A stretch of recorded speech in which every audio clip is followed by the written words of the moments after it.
അത് എപ്പോഴും നമ്മുടെ കൂടെയുണ്ട്. അത് തന്നെയാണ് പെരുന്നാൾ ചെയ്യുന്ന ഏറ്റവും വലിയ കാര്യം. പിന്നെ ഇവര് 3 പേര് ത്രിമൂർത്തികൾ അല്ലെങ്കിൽ യങ് ബ്ലഡ് എന്നൊക്കെ പറയുമ്പോൾ അത്രയും ഊർജ്ജസ്വലതയോട് കൂടിയിട്ട് അവർ ഇതിനുവേണ്ടി പ്രവർത്തിച്ചിട്ടുണ്ട്.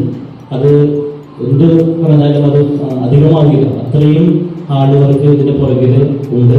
അത്രയും ഡെഡിക്കേറ്റഡ് ആയിട്ട് ഇതിനു വേണ്ടി ഇറങ്ങിയിട്ടുണ്ട്. അത് തന്നെയാണ് ഈ തിരുനാളിന്റെ എന്തെങ്കിലുമൊക്കെ വിജയിച്ചിട്ടുണ്ടെങ്കിൽ അതിന്റെ പൂർണ്ണ ക്രെഡിറ്റും ഇവർക്ക് തന്നെ അവകാശപ്പെട്ടതാണ്. നല്ലൊരു കയ്യേറി നമുക്ക് വിവിധ കമ്മിറ്റി അംഗങ്ങൾ എഫിഷ്യൻ കാര്യങ്ങൾ ഒരു കുറവ് വരുത്താതെ നിങ്ങളെല്ലാവരും കട്ടയ്ക്ക് കൂടി ഉണ്ടായിട്ടുണ്ട്. അതുകൊണ്ടുകൂടിയാണ് ഓരോ മേഖലകൾ എടുക്കുമ്പോഴും അതെല്ലാം അതിന്റെ പൂർണ്ണതയിൽ കൃത്യമായിട്ടെല്ലാം വിജയകരമാക്കി തീർക്കാൻ സാധിച്ചു. തീർച്ചയായിട്ടും നമ്മുടെ കൈക്കാരന്മാരും അവരുടെ സാന്നിധ്യമാണെങ്കിലും അവരുടെ നേതൃത്വമാണെങ്കിലും എല്ലായ്പ്പോഴും ഏത് കാര്യത്തിലും ഇവിടെ ഉള്ളത് തന്നെയാണ്. അവരുടെ സഹകരണം നോക്കുന്നത്. മറ്റുള്ളവരുടെ പേരുകളെ നമ്മൾ എടുത്തു പറയുന്നില്ല. അവരുടെ പ്രശ്നന്മാർ 2 പേരും അഭിനന്ദിക്കുന്നു. മറ്റു പേരുകളിലേക്ക് ഞാൻ വിശദമായിട്ട് കിടക്കുന്നില്ല. എല്ലാവരുടെയും വലിയ സപ്പോർട്ട് ഉണ്ടായിട്ടുണ്ട്. ഞാൻ പള്ളിയിൽ വിശദമായിട്ടൊരു നന്ദി അറിയിച്ചതാണ്.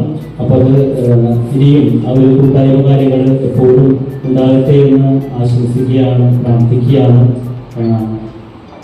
അതിന്റെ കുറച്ച് കാര്യങ്ങൾ മാത്രം പറയാൻ വേണ്ടിയിട്ടാണ്. എനിക്ക് പങ്കാളിത്തത്തിന്റെ കാര്യത്തിലാണെങ്കിലും അത് എന്തൊക്കെ പറഞ്ഞാലും നമ്മൾ വളരെ പുറകിലാണ്. അത് പറയാതിരിക്കാൻ പറ്റില്ല. വേറെ പള്ളികളിലൊക്കെ ഇരുന്നിട്ടുണ്ട്. അത് സമയം മാറ്റി നോക്കി അത്യാവശ്യം ഞാൻ ചിന്തിച്ചു അടുത്ത വർഷങ്ങളിൽ കൂടി ഏറ്റവും കൂടുതൽ മദ്യമെന്ന് എന്റെ മനസ്സിൽ ഇങ്ങനെ ചിന്ത ഇങ്ങനെ വല്ലാണ്ട് വന്നുകൊണ്ടിരിക്കുന്നുണ്ട്. അല്ലെങ്കിൽ അത് എങ്ങനെയാവുന്നു അടുത്തടുത്തേക്ക്. കാരണം അതിനുള്ള സ്വീകാര്യമാണ്. അച്ഛന്മാർക്ക് ടീ കൊടുക്കുന്നുണ്ട്, അവർക്ക് ചായ കൊടുക്കുന്നുണ്ട്.